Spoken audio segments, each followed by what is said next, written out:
12 years. That is the amount of time since we had our last standalone Superman movie. And in that time, we've had 2 Batman movies, 6 Spider-Man movies, 3 Avengers, a Black Adam movie, 2 Suicide Squads of varying degrees of quality, 3 Guardians of the Galaxies, and an entire Ant-Man trilogy. That is a lot of superhero stuff, and a lot of time away from the superhero that started everything. That much time without a Spider-Man would make the world explode. 12 years with no Batman would make time stand still, and yet the biggest character of all of them is so disrespected by the public that when we have that much time with no Superman movie, nobody bats an eye. Superman, directed by James Gunn, has finally been released, breaking the Man of Steel's absence from the big screen, and I have been, since day one, a meat writer of this movie. Nope, me buying my tickets on top of a mountain with no service. James Gunn is my favorite director. That may make me sound like a fake movie fan, but it's true. His superhero flicks have brought me so much emotion and joy over the past 10 years that how can I not give him that title? Superman is my favorite superhero. A take that has often brought me looks of confusion from the people in my life. Just for fun, I decided to take a poll asking the people in my life who know me the best who my favorite superhero was, and almost none of them got it right. Most people said Spider-Man, and I can't imagine what gave them that idea. Superman's reputation has been in the dirt for years. People have called him boring and called fans of him boring so they can get a sweet viral tweet, and I honestly can't blame them. His on-screen representation thus far has been lacking. As much as I love Superman the movie, I can't deny that it is boring as sin for people with 6 hours of TikTok screen time a day. But even for fans, it can still be a slog to get through sometimes. Those opening 40 minutes or whatever on Krypton are boring as shit. And it doesn't exactly show people why Superman rocks like something like The Dark Knight does for Batman or Spider-Verse does for Spider-Man. And that was Superman 2025's biggest mission, to make Superman cool, but not with aura farming and hype moments, but by showing people that kindness is cool. So, my favorite director, my favorite character, did it work? Yes.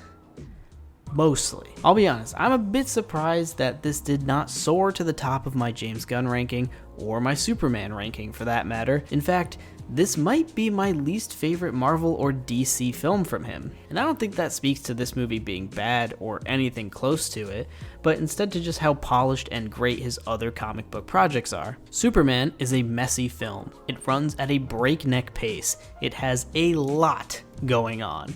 There are times where it does feel overwhelming. But firstly, I need to say that this thing looks like a proper blockbuster. I was a bit worried from the trailers that the CGI would look out of place and that it had the same kind of action styling as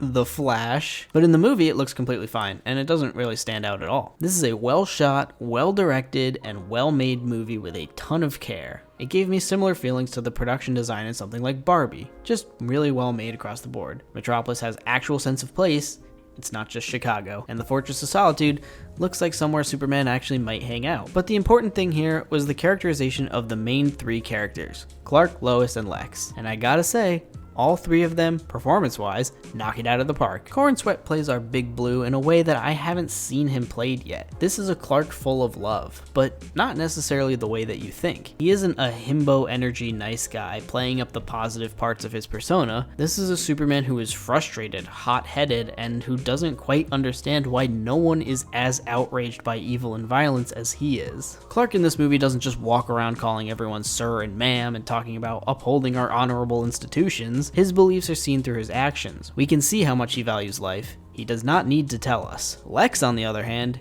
is not based. He is not a villain you look at and say, oh, I see his point though. Lex is a dick. He is so seething with rage, so childish, so self-obsessed. Nothing matters to him aside from killing Superman. He could solve many of the world's problems, but instead focuses all his attention on this one specific thing. Sounds a bit like some other billionaires. This is Superman's biggest strength. It is adamantly and obviously political. Sure, you can do some mental gymnastics to pretend it's an apolitical summer blockbuster, but you'd be being stupid on purpose. In the year 2025, This movie brings up so many real-world problems and plays with the way we feel about them. Wouldn't it be awesome if we had a super guy to come and help us? What would that look like? How would the worst people in the world try to spin someone like that into the problem? As many have said, including myself, superheroes are meant to be political.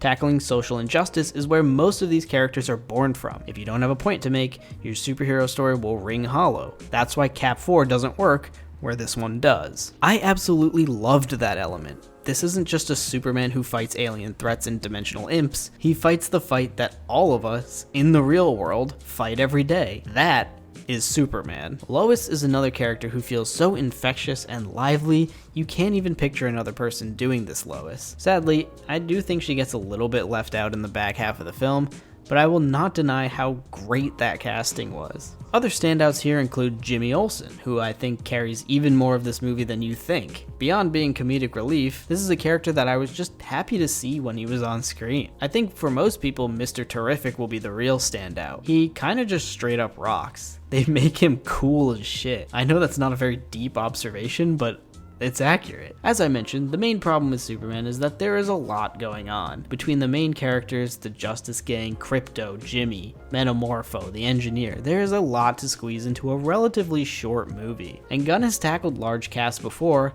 but I think this one is different, because unlike the others, there is a central lead here. It's about one character, and Superman himself demands a lot of attention. Because of that, some aspects of Clark's life are kind of seldom seen. I was dying to see more of the Daily Planet, and Clark Kent at the Daily Planet specifically. We don't get to see much of his Clark Kent persona at all, which was a shame, because what we did get was great. And the same goes for Ma and Pa Kent. What we get is awesome, but I really want more. The other problem with this film, that I think is genuinely the bigger problem with it, I actually think a lot of this movie would be more forgiven if this one seemingly small aspect was improved. The music kind of sucks. Gunn's films and shows have always been pretty much needle drop city. He has always leaned into licensed music to help tell the story, an aspect I've always liked. It has worked phenomenally well for Guardians and Peacemaker and even Creature Commandos. But Superman is a different beast. Like Batman, this is an impressive, larger-than-life character. To accompany that, it makes a lot of sense to have more score than soundtrack. Gunn obviously knew this, but I'm not sure he knew exactly how much to do it. This film reuses a lot of Williams' themes from the original movie, and besides one Lex Luthor-related piece of music,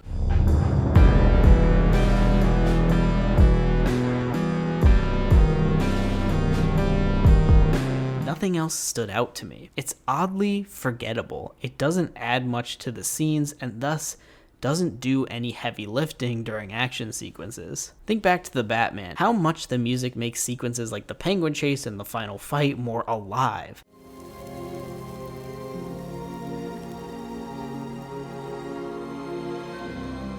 This just doesn't have that. It's clear Gunn is more comfortable when licensed music is used in this movie rather than their own original compositions. And John Murphy is not a nothing composer. He's produced great music before.